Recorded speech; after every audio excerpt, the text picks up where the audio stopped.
What's up, guys? We are back with a full slate of MLB action here on Friday, August 9th. Thursday went pretty well, guys. We ended up 3-1 on the day. We had the Mets, Colorado under 11. That was a close game. Never feels good to bet unders at Colorado, guys, but they came away with a 9-1 final score to get us the win. We followed that up with a solid win on the Reds, -1.5. That was a crazy game there. We saw a lot of offense there in the 10th inning with the Reds eventually coming away with a 10-4 win. So a comfortable win there, but the comfort did not come until the 10th inning. But we'll take it for sure. We also had Baltimore-Toronto over 9. That was a 7-6 win for Toronto, so plenty of offense in that game for us as well. Our only loss of the day, guys, was Arizona -104. That was a 6-4 win for the Phillies. Arizona had their opportunities in that game. They just couldn't take advantage of them. So a 3-1 day overall. Definitely plenty of value for us on that one. Let's get back after it and find some more value on this full Friday slate. Before we jump into the games for today, just a heads up, guys, I'm going to be traveling to Scotland from August 12th to the 20th, but don't worry, we're still going to have content every single day. There will be a new NFL video every day with our week 1 first looks and our season outlook for every single team, and I'll be posting my favorite MLB picks for each day in the pinned comments on those videos and also in the community posts. Any questions about this, please let me know in the comments. Take a second and hit that like button, guys. It's a big thank you for all this free content, and it only takes 1 second. If you like these videos, go ahead and join our community by subscribing so you don't miss out on our daily content. Our videos are sponsored by StumpTheSpread.com. Click the link in the description to go over there and join our free email list and check out our top confidence plays on all the major sports, including some NFL preseason plays. Comment below with any bets you're looking at today, and we will give you our best advice on all of them. We are committed to responding to every single comment every day, so let us know anything you want to say about my picks, these videos, or anything you see here. As always, our favorite picks will be in the pinned comment down below. Now let's get into our first game of the day. We've got the Cleveland Guardians going on the road to take on the Minnesota Twins in game 1 of their doubleheader. The Guardians come into this game, guys. They are fresh off of another loss. They've now lost 5 in a row. They're 67-47 on the year, so still, you know, with a 3.5 game there in the AL Central, but they're going to have to defend that here against the Twins. We don't have a confirmed starter yet for the Guardians in game 1 here. This is a doubleheader, so yeah, a lot of unsettled things for the Guardians, you know, going into this very busy Friday. We'll see who they actually end up handing the ball to. I mean, generally speaking, their starting pitching has been solid this season. Not amazing, but we'll give them around a solid average. Not necessarily super excited about their starting pitching. We are obviously, for all the normal reasons, guys, excited about this bullpen. They've been the best bullpen in Major League Baseball pretty much all season long, but they've got to be getting a little bit worn out there. There's been a lot going on for them. So yeah, we'll see what we actually get out of the Cleveland pitching staff here in this game. The hitting hasn't honestly been all that cold during this losing streak, guys. They've scored 3, 3, 6, 5, and 4 runs respectively, all in losses, so that's kind of a tough look. I mean, this team depends a lot on Jose Ramirez and his power numbers, and he's been good this year for sure. I mean, this team is 12th in the majors in runs scored, 17th in the majors in batting average, so some decent stuff to say about this offense. Maybe not swinging the hottest bats coming into this showdown here against the Twins, who come into this game having some struggles of their own, guys. They've lost 2 in a row against the Cubs there, losing 2 out of 3 at Wrigley Field. Probably not what they had in mind. They're 63-50 on the season, handing the ball in this one to Bailey Ober, who's 11-5 this year with a 3.69 ERA. He's been looking very, very good out there over his last 3 starts. His last time out there, guys, was against the White Sox. 7 innings, 2 hits, only 2 runs allowed. He struck out 7 and walked 2. Start before that was lights out at Detroit. So very, very good stuff there. Obviously, this is a much better opponent than either one of those two. And the last time he faced Cleveland was back in May at Cleveland, and he did not have a good time. So we're a little bit worried about Ober out there on the mound, but at this point in the season, guys, and he's been throwing the ball well, I think we can expect at least a serviceable start from him. We'll also have to kind of wait and see what we get for that Twins bullpen. They've been a little bit all over the map this season. They've settled right now, it feels like, around MLB average with a 3.98 ERA coming out of the pen. So nothing amazing there, but also not the disaster they've looked like at other points this season. So we'll see what we actually get out of them. We'll also see if the bats can wake up, guys, here. I mean, they've scored 2, 3, and 3 runs respectively over their last 3 games, and that's against the Chicago Cubs. That's not really what the MO of this Twins team has been. They've been a great offensive team over the course of the season. 8th in runs scored, 10th in batting average, batting .252 as a team. Like, this is solidly a top 10, maybe top 6 or 7 offense. And yeah, just not having their best time recently. Obviously, missing Correa does not help, but he should be back in the relatively near future. It sounds like it's unlikely that he's going to be back at any point during this series, so we don't have to worry about him for a couple of days, but eventually he's going to be back out there, and that will give them a big boost. So So looking at the numbers for this game, guys, we see the Guardians at plus 118, the Twins at minus 138. We've got an over-under of 8 in this game. The Guardians are 32 and 27 on the road. Minnesota is 32 and 21 at home, so a very good home record. We see some mixed trends towards the over-under here. I mean, Minnesota is an over team at home, and Cleveland is an under team on the road with an over-under of 8 in this game, and no confirmed starter for the Guardians.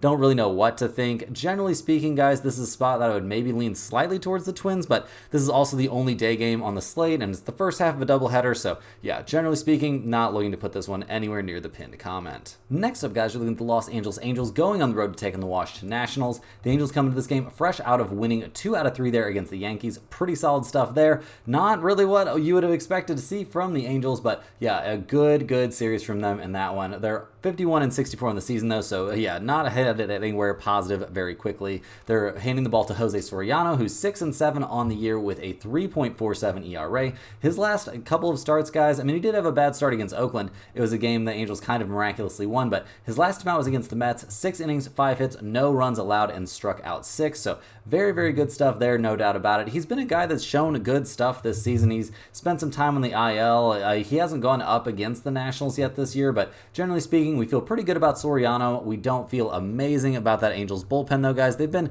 towards the bottom of the MLB all season long, and while they've made some strides recently, a 4.25 bullpen ERA, nothing to write home about. The offense came alive there against the Yankees, scoring 9, 8, and 2 runs respectively during that series, but over the course of the year, not really a great offense. 26th in the majors in runs scored, 24th in the majors in slugging percentage. Like, missing Mike Trout, obviously a big deal, and yeah, this offense just not one that I'm excited to get behind. So we'll see what they can do here against the Nationals, who come into this game 52 and 64 on the season. They just lost 3 out of 4 in that series against the Giants. They're hitting the ball in this one to Mitchell Parker, who's 6 and 6 this year with a 4.06 ERA. His last start was against the Brewers, guys, and he looked great out there. 5 innings, 3 hits, no earned runs allowed. Honestly, his last couple of starts have been very good. I mean, if you can go 5 innings, give up only 2 earned runs against the Arizona Diamondbacks, that is very solid work. Unfortunately, before those starts, he was having a really rough time, so we'll see what we get out of him in this one. Not necessarily somebody I'm locking in as a plus-level starting pitcher. We're also not too excited about that Washington bullpen, guys. A 4.30 bullpen ERA has them 24th in the majors,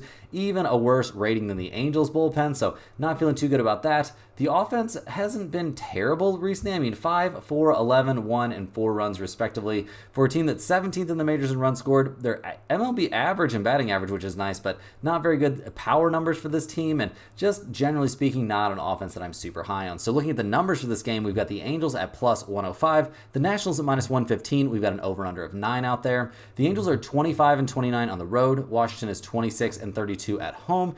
We see both teams shading towards the over, but they are very slight trends, guys, and not really a number that I'm super interested in this game. I mean, generally speaking, I am leaning towards the red-hot Angels coming into this series playing well, and you can get them at plus 105 against a mediocre Nationals team, but overall, guys, is this a spot that I love? Not really. Moving right along here, guys, we're looking at the Baltimore Orioles going on the road to take on the Tampa Bay Rays. The Orioles come into this game fresh off of losing 2 out of 3 there at Toronto. Not a great look there. They are 68 and 48 on the season, hitting the ball in this game to Zach Eflin, who's 7 and 7 on the year with a 4.05 ERA. His 2 starts so far for Baltimore, guys, both of them were wins for the Orioles, so that's got to feel good. He gave up 10 hits in that one against Toronto in his first start in that Orioles uniform, but followed that up with a very good one against Cleveland, and generally speaking, got to feel good about how he's throwing the ball. We don't have to feel good about that Baltimore bullpen, though, guys. A 4.03 ERA coming out of the pen does not exactly fill us with confidence, and they did not have the best series there against the Blue Jays. In terms of their offense, that's the real strength of this team, guys. They've scored 6, 7, 2, 9, and 7 runs, respectively, over their last few games. Seems like they're pretty much back on track. They're hanging on to that top spot in the MLB in slugging percentage. 3rd in the majors in runs scored. Like, this is an elite offensive team, no doubt about it. So we'll see what they can do here against the Rays, who come into this game 58 and 56 on the season. They only won 1 out of 3 there at St. Louis. They're hitting the ball in this one to Zach Littell, who's 5 and 7 on the year with a 4.06 ERA. His last couple of starts, though, guys, have been very good. He went 7 innings against the Reds and shut them out, giving up only 3 hits. Then he followed that up with a good one back on the 3rd, guys, against Houston. 5 2/3 innings, 4 hits, only a single earned run. Both of those games were Tampa Bay Rays wins. So we'll see if Littell can keep throwing the ball well. We'll also see if this bullpen can continue its trend towards towards, like respectability, up or down, depending on how you want to look at it, to a 3.96 bullpen ERA. That is very respectable, especially considering how bad this bullpen was earlier in the year. In terms of their offense, they've scored 6, 2, 3, 1, and 6 runs over their last several games. That's 28th in the majors in runs scored and 26th in the majors in slugging percentage, though. Doesn't really fill me with tons of optimism. I mean, this team, not the best at the plate and not running a ton of guys up there that really scare opposing pitchers. So we'll see what they can do in this game. Looking at the numbers for this one, guys, we've got the Orioles at -134, the Rays at +114. We've got an over-under of 7.5 in this game. That is pretty wild stuff. Zach Littell has definitely had his issues against Baltimore this season, and I do think there's some reason to be on the Orioles at -134 in this game, but really, guys, I think the spot in this one is that over 7.5. An over-under 7.5 is a crazy small number, especially with Baltimore being 36, 18, and 3 to the over on the road. Tampa Bay is pretty much a 500 over-under team at home, so yeah, guys, give me over 7.5 in this one, and it's got a real chance to end up in the pinned comment. Next up, guys, we're looking at the Texas Rangers going on the road to take on the New York Yankees. The Rangers come into this game fresh off of losing 2 out of 3 there against the Houston Astros. At 54-61 on the year, probably starting to lose a little bit of faith. They're handing the ball in this one to Cody Bradford, who comes into this game 3-0 on the season with a 3.96 ERA. His last outing was a start. He's also had some bullpen appearances mixed in there, but his last outing was a start against the Red Sox. 3 2/3 innings pitched, 4 hits, 3 earned runs, and 2 home runs allowed. So not his best stuff in that last outing, absolutely no doubt about that, but he does have some good starts under his belt this season, and I don't think we're like too sold out on this guy. I mean, he's only 26 years old. We can't expect him to be perfect every time he's on the mound. The Rangers bullpen, definitely not a bullpen that we expect to be perfect pretty much ever, guys. 26 in the majors with a 4.49 ERA coming out of the pen. That is not usually going to get the job done. Their offense, guys, I mean, 4, 2, 4, 2, and 7 runs respectively over their last few games. Not amazing. 19th in the majors in runs scored, 21st in the majors in batting average. So those aren't the worst numbers in the world, but they're also not great. They're leaning on Corey Seager. He's been hitting the ball relatively well lately, so we'll see what he can do up there, but overall, not necessarily an offense that I'm super stoked on. They're taking on the Yankees in this one, who have to be a little bit upset after losing 2 out of 3 there to the Angels. We saw Volpe have to exit the game with foot pain, so losing your shortstop, not a great look, but yeah, guys, this team leans on their offense. They're also going to be leaning on Carlos Rodon in this game. He's 12-7 on the year with a 4.37 ERA. His last start was against the Blue Jays. He was fine out there, maybe not dominant, but 5 1/3 innings, 3 hits, 3 earned runs. That's definitely something the Yankees can handle. He hasn't given up 3 earned runs in any of his last 4 starts, except for that one against Toronto. He's been very, very good out there in starts against Toronto, Boston, Tampa Bay, and Baltimore. So pretty much expecting good stuff from Rodon out there in this game. And how do we feel about the Yankees bullpen right now? Well, they've been a little bit up and down, but pretty small ups and downs, guys, and they're currently 4th in the majors with a 3.49 bullpen ERA, so not really a bullpen that we're going to have too many major concerns about. So looking at the Yankees offense, that's been a little bit problematic, at least in this series here against the Angels, where they scored 4, 2, and 5 runs respectively. That is not what you expect out of this offense, guys. They are a powerhouse of a squad. They're 3rd in the majors in slugging percentage, 2nd in runs scored. They are 9th in the majors, batting .252 as a team, and they are the top on-base percentage in the MLB. So, yeah.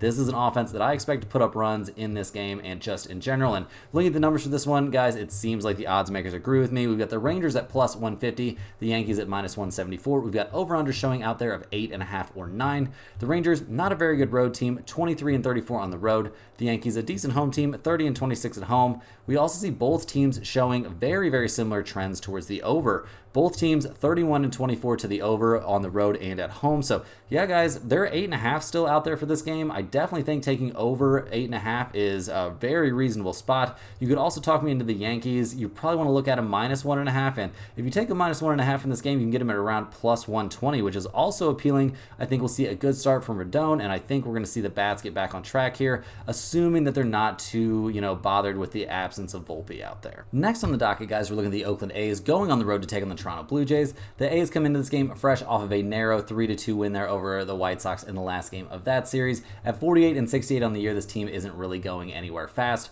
They're handing the ball in this one to Mitch Spence, who's 7-7 on the season with a 4.40 ERA. His last start was against the Dodgers, and he was very serviceable in that one, guys. 5 2/3 innings, 5 hits, and 2 earned runs. Unfortunately for him, it was a game we saw the A's eventually lose 10-0. So despite his good start, they got destroyed, but he's looked very good over his last 3 outings. So I think we can expect expect decent stuff from Mitch Spence in this start.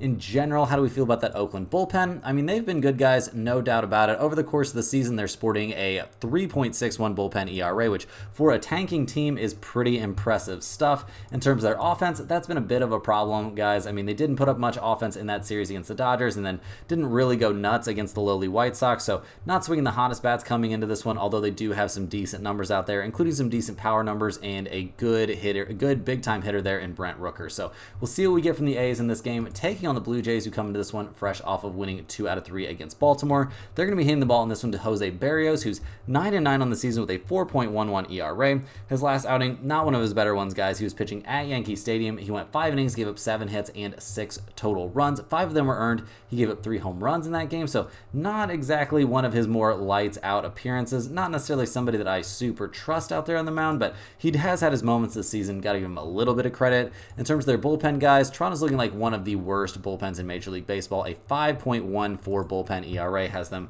second to last, only ahead of the Colorado Rockies. So a horrendous bullpen. The offense did okay against the Orioles, guys. I mean, 7, 3, and 5 runs respectively in that series. We see Vladimir Guerrero Jr. going absolutely nuts here late in the season, so that's nice, but man, that would have been awful nice earlier in the year so they could have maybe got something going. But this team, 24th in the majors in runs scored, 21st in the majors in slugging percentage, like just not an offensive team that really gets me going too much. So looking at the numbers for this one, guys, we see the A's at plus 110, the Blue Jays at minus 126. We have an over-under in this one of 8.5.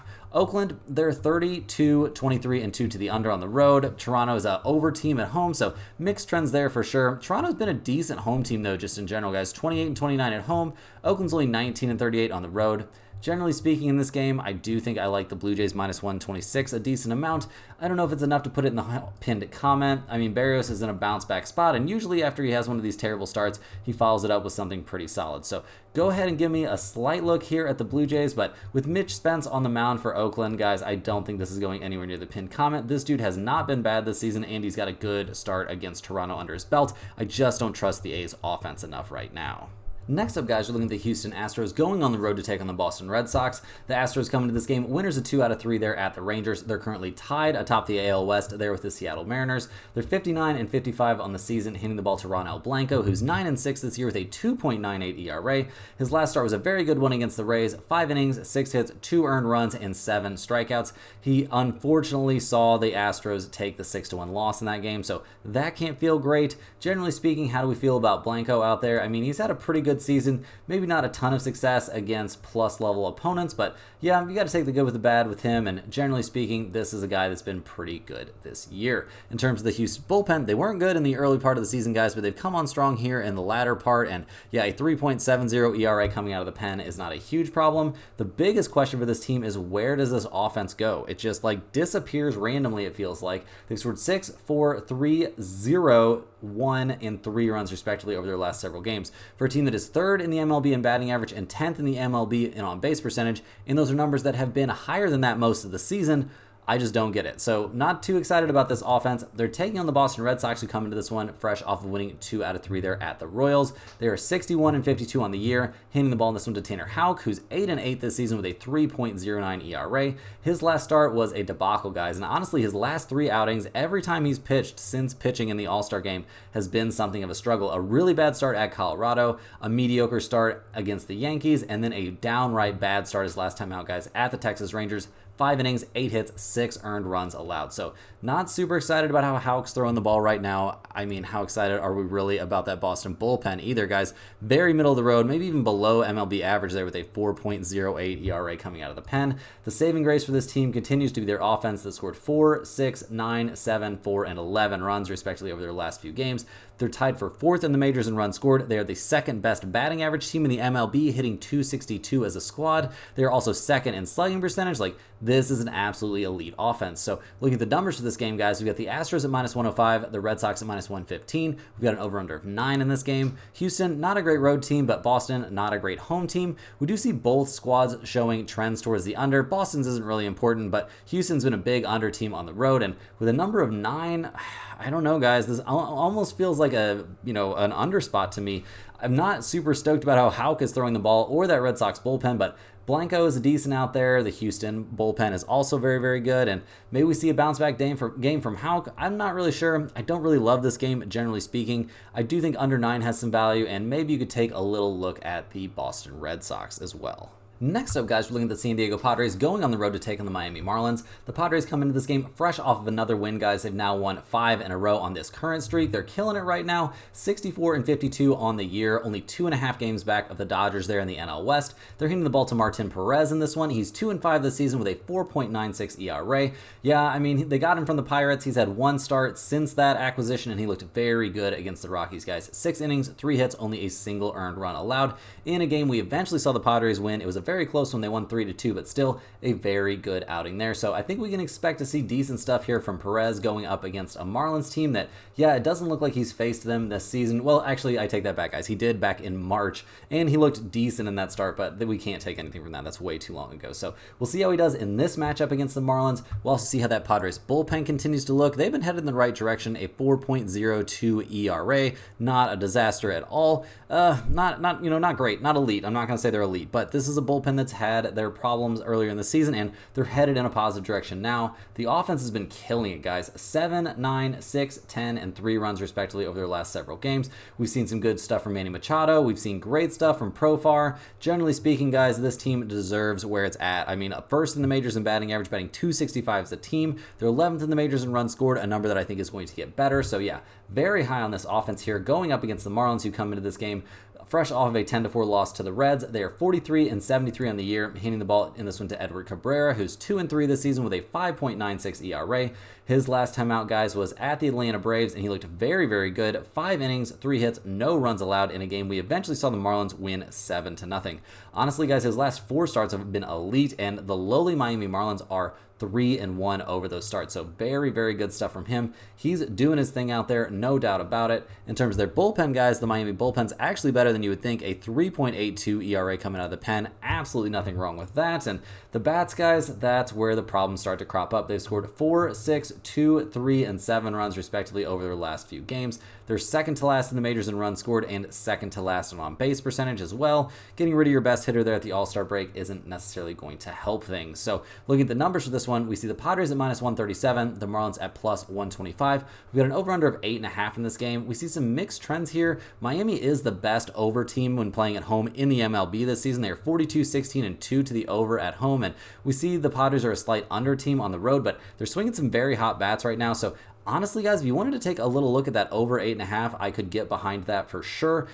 Is that going in the pinned comment? I don't necessarily think so. I also think the Padres -137 is a decent spot. I think we're going to see another good start here from Perez, who's been throwing the ball well recently and seems a little bit reinvigorated coming into this new situation here with the Padres. So yeah, give me the Padres and maybe a little look at that over. Next up, guys, we're looking at a pretty exciting rivalry series here between the Chicago Cubs and the Chicago White Sox. The Cubs come into this game playing pretty well. They've won 3 out of their last 4 to get to 57-60 on the year. Still a ton of work to be done here down the stretch, but maybe they're headed in the right direction. They're handing the ball in this one to Jameson Taillon, who's 7-6 this season with a 3.25 ERA.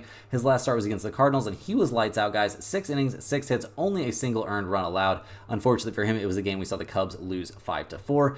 Generally speaking, 4 out of his last 5 starts have been excellent, with one just really weird, really terrible start there at the Great American Ballpark against the Reds. So yeah, maybe we'll cut him just a little bit of slack there. The last time he went up against the White Sox, though, guys, he did not have a good time. 5 innings, 10 hits, 5 earned runs back in June. So yeah, I mean, it's got to be a little bit of a question mark here going against a team that had their way with him, albeit in a game the Cubs eventually won. But yeah, he came into that game throwing the ball pretty well, and it did not go well for him in that one. The Cubs bullpen hasn't been bad this season, guys. They've been headed in a great direction recently, a 3.66 ERA coming out of the pen.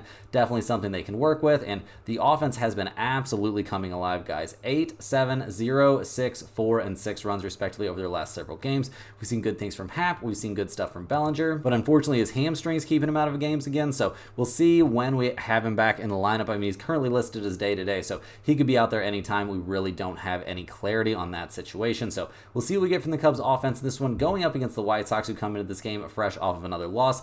They just fired their manager too, so we'll see if that helps things here. I mean, I really don't understand what the point is in making hardly any changes. This team clearly not designed to be winning. They're handing the ball in this one to Garrett Crochet, who's, he's 6-8 this season with a 3.19 ERA. His last start, guys, it seemed like he was back on track, but it was a very short outing. Only 4 innings, gave up 1 hit and 1 earned run. He had a little bit of a rough patch there, around the trade deadline and the All-Star game and stuff.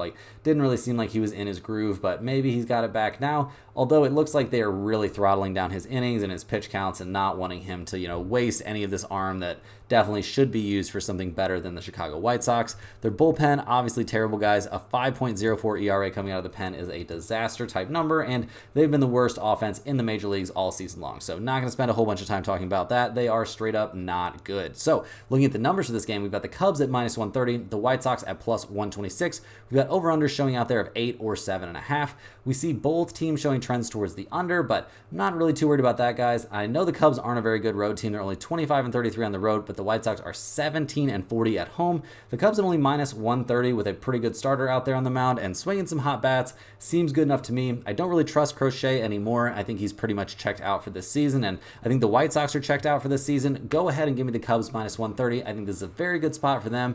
And if you wanted to take a little look at under 8, I think I could maybe get behind that, but I think the Cubs -130 by far the better value in this game.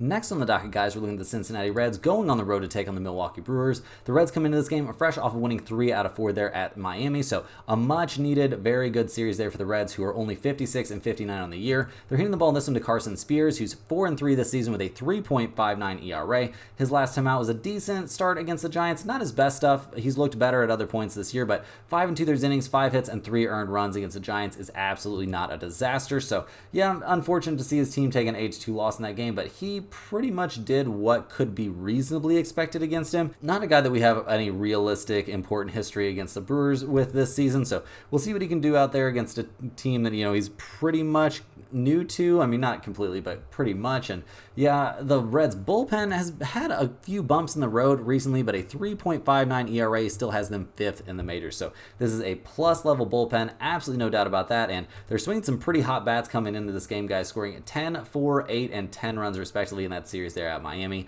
I know going up against the Brewers is a different situation, but it's not like Milwaukee really has the greatest bullpen out there or the greatest starting rotation. So, maybe the Reds will be able to keep this thing going here. It's been very nice to see Elly De La Cruz hitting the ball well recently, and it's always a treat anytime that guy gets on base. So we'll see what the Reds can do here going up against the Brewers, who just swept the Atlanta Braves in a 3-game series. The Milwaukee Bats came back alive, guys. They scored 16, 8, and 10 runs in that series, so wild stuff there. They've got a 7-game cushion in the NL Central, handing the ball in this one to Aaron Savale, who's 2-8 this season with a 5.14 ERA. He has not been having a great time out there, guys. He's had some decent starts sprinkled in there, don't get me wrong, but his last time out against Washington, guys, it was on the road, 4 innings, 7 hits, 5 earned runs allowed. Not exactly great stuff there. Not a starter that we have a ton of faith in this season, and there's a reason he got traded.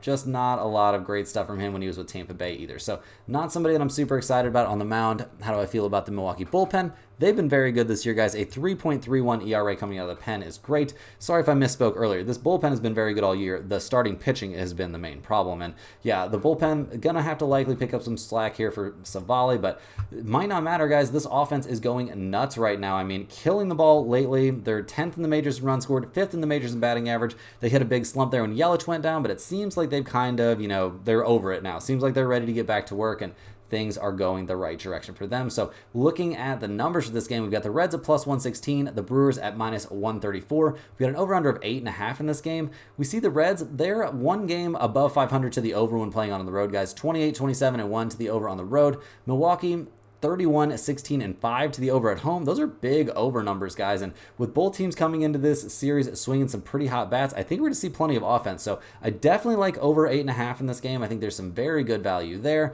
In terms of the side, I don't know if I'm 100% sold on the Brewers -134. The Reds +116 might be my small lean here, but I think the value in this game is definitely that over 8.5. Next on the docket, guys, we're going to look at Game 2 of that doubleheader between the Cleveland Guardians and the Minnesota Twins.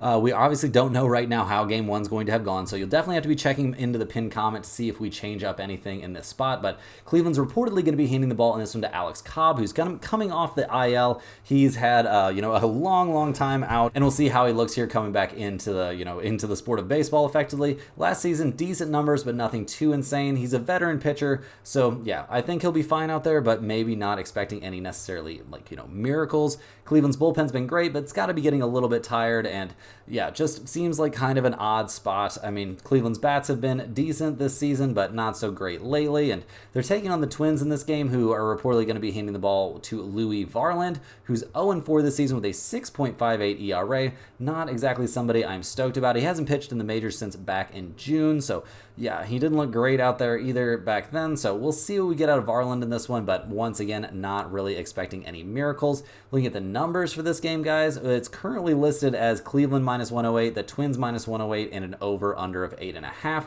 We'll check real quick and see if those have changed, but I doubt they'll have changed yet. Yeah, no major changes there. So in terms of what I like the most in this game, I think we're going to see a lot of offense here in Game 2. So might have to check back into that pinned combo, but we might go ahead and throw it right in there because with two exhausted pitching staffs, and yeah, even if the hitters are a little bit tired, guys, I think they're going to go up there and get the job done. And man, totaling more than 9 runs or more than 8.5 runs seems pretty reasonable to me. So give me over 8.5 in this game. Definitely has a chance to end up in the pinned comment. Next up, guys, you're looking at the St. Louis Cardinals going on the road to take on the Kansas City Royals. The Cardinals come into this game fresh off of winning 2 out of 3 there against the Tampa Bay Rays. They are 7 games back now. The Brewers there in the NL Central, so that race isn't looking too hot. They're handing the ball to Miles Mikolas in this one. He's 8-9 on the season with a 5.12 ERA. His last start was not a good one at the Cubs, guys. 4 innings, 8 hits, 4 earned runs allowed in a game the Cardinals eventually lost 6-2. He has had some decent outings out there and even had a lights out start back on the 8th against Washington, but yeah, just not somebody that I'm super stoked about out there on the mound for the Cardinals. Their bullpen has had a few issues recently, and yeah, they've fallen down the standings a bit. A 3.67 ERA has them around 10th or something like that in the majors. I mean, I don't know. Bullpen issues can be very, very frustrating for a team. So we'll see how they handle that, and we'll also see what this offense can do, guys. They've scored 4, 5, and 4 runs respectively over their last few games, and that was ever since getting shut out there by the Mets. Just not an offense that I'm super sold on, guys. I mean, 21st in the majors in runs scored. They're 13th in batting average. That number continues to get better and better, but just not an offense that I'm very high on. Not a lot of scary hitters, a lot of decent hitters out there. We'll give them credit for that, but yeah, just a little bit worrisome out there at the plate for the Cardinals. So we'll see what they can do here going up against the Royals, who come into this game fresh off of a win against Boston, but they lost 2 out of 3 in that series to fall to 64-52 on the year. Only 4 games back of Cleveland there in the AL Central. They're handing the ball to Michael Lorenzen in this series. He's 5-6 on the year with a 3.69 ERA. His last start, guys, and it was his first start with the Royals, he looked very good. 5 2/3 innings, only gave a single earned run on 5 hits there at the Detroit Tigers. So not the toughest opponent. We eventually saw the Tigers win that game 6-5, but not Lorenzen's fault. He looked pretty good out there in a Royals uniform. So we'll see what he can do. We'll also see what that Royals bullpen can do, guys. They've been heading slightly in a positive direction, I guess. A 4.21 ERA coming out of the pen, though. That is not something that's going in the positive column for this Royals team. The Bats did wake up for 8 runs in Game 3 of that series at Boston. They scored 8, 5, and 5 runs, respectively, in that series. They had a much better series, I guess, against the Tigers, but overall, maybe not an offense that I'm super stoked about. I mean, Bobby Witt Jr. is a monster, don't get me wrong. He deserves all the hype that he's getting, but this team, 7th in the majors in runs scored, 8th in the majors, batting .252 as a team. They're putting up some decent offensive numbers, but somehow I still have questions about this offense. So looking at the numbers for this game, guys, we see the Cardinals at +100, the Royals at -114. We've got an over-under of 9 in this game. This seems a little bit crazy, guys. Maybe it's a little bit too good to be true, but the Royals are an absolutely elite team at home. They are 37-24 at home. The Cardinals are only 28-30 on the road, and I have absolutely zero faith here in Miles Mikolas. So yeah, guys, go ahead and give me the Royals -114. I think this is a very, very good spot for them. In terms of the over-under, an over-under of 9, both teams showing very slight trends towards the under. Not super interested in that. More interested in the Royals here, -114. This seems like a fantastic spot. Moving right along here, guys, we're looking at the Atlanta Braves going on the road to take on the Colorado Rockies. The Braves come into this game fresh off of another loss, guys. They've now lost 5 in a row to fall to 60-54 on the year.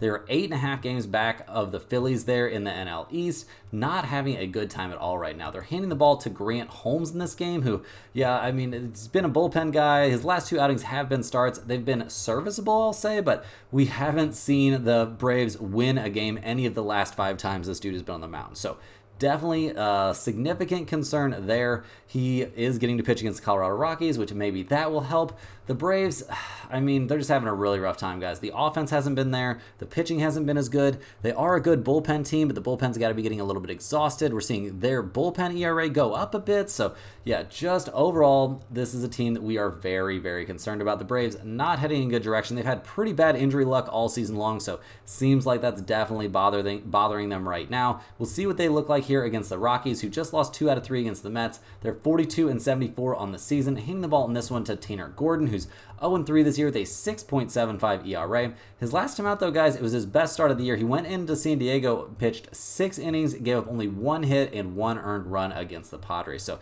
that was back on August 3rd. He threw the ball really well in his last start. Definitely a departure from what we've seen from him generally speaking this year, but gotta give the 26-year-old some credit for, a nice outing. Obviously, the Rockies bullpen is a huge problem. Worse than the majors, a 5.55 bullpen ERA that just seems like it continues to get higher and higher. In terms of their offense, guys, they've scored 1, 3, 6, 2, and 2 runs respectively over their last several games. So not exactly swinging the hottest bats coming into this game. I mean, they're 18th in the majors in runs scored and 16th in the majors in batting average.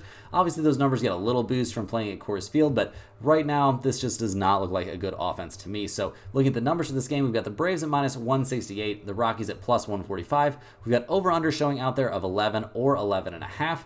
Guys, we went with an under there at Coors Field yesterday, and it was really close, but we got the win, and I think this could be another under spot as well. It feels a lot sketchier here. I mean, we got Grant Holmes on the mound, not somebody we have a ton of faith in. We've got Tanner Gordon on the mound. He's coming off a good start, but also not somebody we have a ton of faith in, so maybe under 11.5 is a little bit bold, but I don't really have much of a lean on the side in this game. I would say the value is probably on the Rockies plus 145 with the way Atlanta's been playing, but generally speaking, this is more of a stay away spot for me, despite both teams showing trends towards the under here. Next up, guys, we got the Philadelphia Phillies going on the road to take on the Arizona Diamondbacks. The Phillies come into this game fresh off of a very solid 6-4 win there in Game 1 of the series. They're 69-46 on the year, handing the ball to Zach Wheeler in this game, who's 11-5 on the season with a 2.77 ERA. He's coming off of a dominant start there at Seattle, guys. A big bounce back from him. He went 8 innings, he gave up 2 hits, and struck out 9 while giving up 0 runs in a 6-0 Phillies win. A huge bounce back after getting destroyed by the Yankees in his start before that. So, yeah, expecting good things from Wheeler here in this game for sure. The dude's been lights out pretty much all season long. His last start against the Diamondbacks was a dominant one back on June 22nd. It was a game the Phillies won 12-1. He went 7 innings, gave up only 1 earned run in that game. So great stuff from Wheeler. Seems like a fantastic spot for him. In terms of their bullpen, the Phillies were able to hold on in their last game, so they've got to feel good about that. But over the course of the season, a 3.98 bullpen ERA is not what they had in mind. Although I will say this seems like a group that's kind of getting their act together. The offense came alive for 6 runs and seems like they're a little bit back on track here, scoring 6, 9, and 6 runs respectively over their last 3 games. They're 6th in the majors in runs scored, 6th in the majors batting .256 as a team. Like, this is a very, very good offense here, so we'll see what they can do going up against the Diamondbacks here in Game 2. Arizona is going to be handing the ball in this one to Ryan Nelson, who's 8-6 on the year with a 4.65 ERA. His last start was against the Pirates. It was not a great one. The offense did bail him out, but 6 hits and 4 earned runs over 5 innings, not usually going to get the job done. I mean, occasionally, for sure, when you've got this good offense behind you, but not all the time. So we'll see how he looks out there. He has not pitched against the Phillies yet this season, so that could be a little bit of a rude awakening. Generally speaking, when he goes against elite offenses, though, he's had a pretty decent time. I mean, bad start at the Kansas City Royals, but good starts against the Dodgers and against the Padres, so got to give the young guy some credit out there. He could have a decent outing in this one. In terms of their bullpen, the Diamondbacks are definitely headed in the right direction, but over the course of the season, a 4.26 ERA coming out of the pen, not something to write home about. The offense is where this team thrives, guys. Once they get up to the plate, things can get scary. They've scored 4, 5, and 7 runs respectively over their last few games. They are first in the majors in runs scored and 4th in both batting average and on base percentage, and they are a top 5 slugging percentage team. So yeah, lots of great stuff to say about this offense. I mean, Marte is an absolute monster, so we'll see how they look here in Game 2 of this series. And looking at the numbers, guys, we've got the Phillies at minus 155, the Diamondbacks at plus 140. We've got an over-under of 8.5 in this one. Yeah, I mean, we do see both teams showing trends towards the over. I mean, the Phillies not major trends, but Arizona big trends to the over at home, with with these two starters out there on the mound, I don't know if we really want to go for over 8.5, but I don't know, guys. It seems pretty reasonable to me. Zach Wheeler does scare us off a little bit. How do we feel about the Phillies at minus 155? Well, they're a good road team, 29-25 on the road, and they're playing some of their better ball right now, so definitely have to give that a little bit of consideration. In terms of the side in this one, guys, I'm leaning towards the Phillies. In terms of the over-under, I am leaning towards the over, but are either one of those going to end up in the pinned comment? It seems like a little bit of a stretch to me, but man, Arizona really does not play low-scoring games, though, so yeah, go ahead and give me over 8.5 in this one. I think we find enough offense in this game from the Phillies doing well and possibly from the Diamondbacks at least getting after it against the Phillies bullpen, if not against Zach Wheeler himself. Rounding into the home stretch here, guys, we've got the New York Mets going on the road to take on the Seattle Mariners. The Mets come into this game fresh off of winning 2 out of 3 at Colorado. They are 61-54 on the year, handing the ball in this one to Jose Quintana, who's 6-7 this season with a 3.95 ERA. His last start was at the Angels, guys. 5 innings, 3 hits, 3 earned runs allowed. He walked 4 in that one. He's definitely a dude that can have some control issues, so that's something we certainly want to monitor here in this series. I mean, you don't want to be giving the Seattle Mariners any legs up there for their offense, which has not been very good this season. In terms of their bullpen, the Mets, not amazing, but not nearly as bad as they were earlier in the year. Definitely headed in a positive direction, but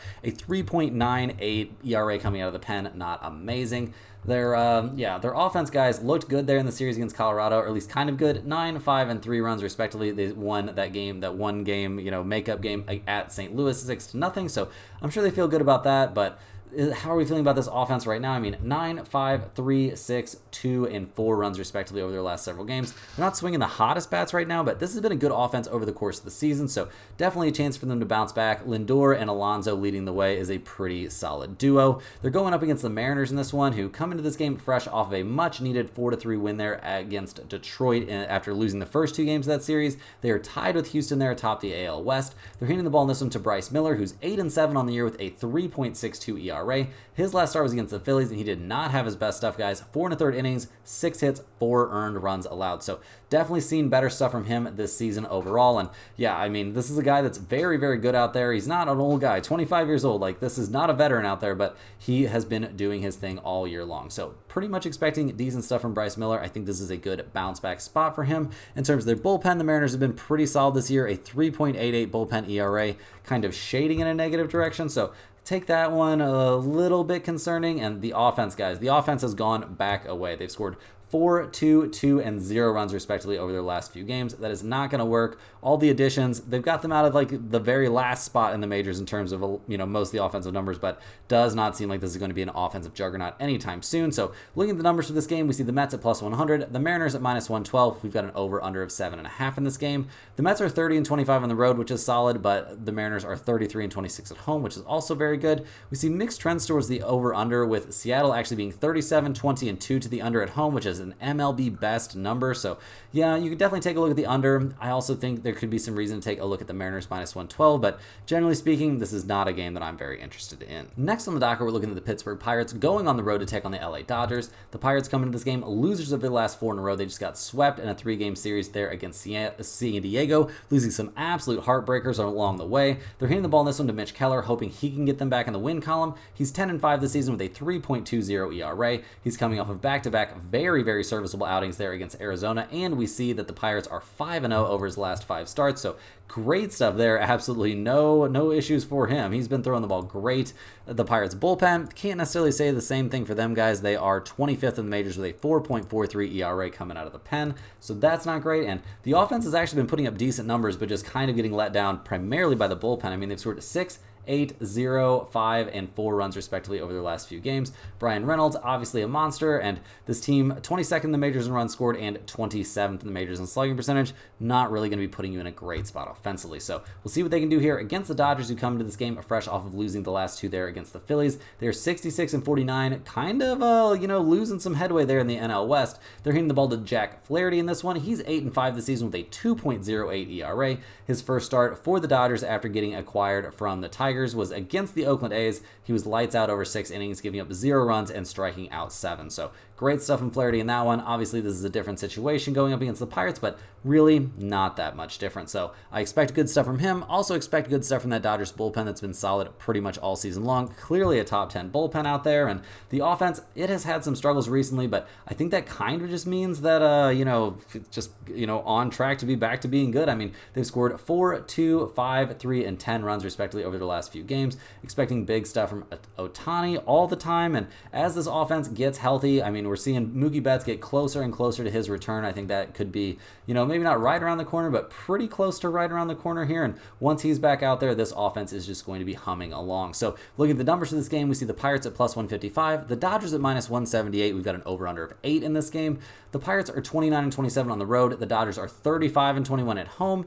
In terms of the over-under, the Dodgers are a big over team when playing at home, but they're going up against a very tough pitcher, and we've really got 2 very strong pitchers out there in this one. So generally speaking, I think the value in this game might actually be the Pirates plus 155. I think they could have some sort of shot to win this game, but I'm not nearly convinced enough to put it in the pinned comment, as the Dodgers could go out there and just obliterate Keller, or we could just see a pitcher's duel, and if it comes down to the bullpens, guys, you definitely have to lean heavily towards the Dodgers. So yeah, overall, maybe a slight lean towards the Pirates, but this is generally speaking just a stay away spot for me. Last but not least, guys, we're looking at the Detroit Tigers going on the road to take on the San Francisco Giants. The Tigers do not have a confirmed starter for this game. They're coming into it fresh off of winning 2 out of 3 there at Seattle, but they lost the last game of that series 4-3 to a walk-off double, so that probably didn't feel great. We don't know who they're going to be running out there on the mound in this one, and if this ends up being a bullpen start from the Tigers, not so stoked about that, guys. Their bullpen is sporting a 4.20 ERA, so that's not ideal. The offense hasn't been looking amazing either, but they haven't been terrible. I mean, 3, 6, 4, 2, and 6 runs respectively is not bad for an offense that's 20th in the majors in runs scored and 28th in the majors in on-base percentage. They're taking on the Giants, who come into this game fresh off of winning 3 out of 4 there at the Washington Nationals. They are 59-58 on the season, so still lots of work to do. Handing the ball in this one to Robbie Ray, who's 2-1 this season with a 4.40 ERA. He's going to be making only his 4th start of the year, guys. His last one at the Reds was a decent one. 5 innings, 3 hits, 2 earned runs. We see that the Giants are 2-1 over his starts. The one that they lost, he was very bad. 4 1/3 innings, 7 hits, and 4 earned runs allowed to the Oakland A's. The Giants bullpen comes into this game, maybe slightly improving, but a 4.26 ERA out of the pen, not something to write home about. And the offense, guys, it is looking elite. 9, 7, 5, 4, and 8 runs respectively over the last few games. That'll definitely get the job done. They're edging their way towards being a significantly above average offensive team, so we'll see what they can do in this game, where they're huge favorites. We've got the Tigers at plus 168, the Giants at minus 200. We've got an over-under of 7.5 in this game. The Tigers are 29-29 on the road. The Giants are 33-23 at home. We see mixed trends towards the over-under, with the Tigers being a significant over team on the road and the Giants being a slight under team at home. Overall, guys, I do think the over 7.5 is the value play in this game. Obviously, we're not in love with the Tigers hitting, but we're not in love with the Giants pitching in this one. And, the Giants hitting has been pretty solid, and the Tigers are probably going to be doing a bullpen start. So go ahead and give me over 7.5 as a small lean on this game. That's all the games we have for today, guys. Hit that like button for good luck on all of your bets, and subscribe to the channel if you're new. Let me know in the comments any questions you have on today's slate. Thanks for watching. You can click the link in the description to check out stumpthespread.com, and we'll see you guys tomorrow for more sports betting action.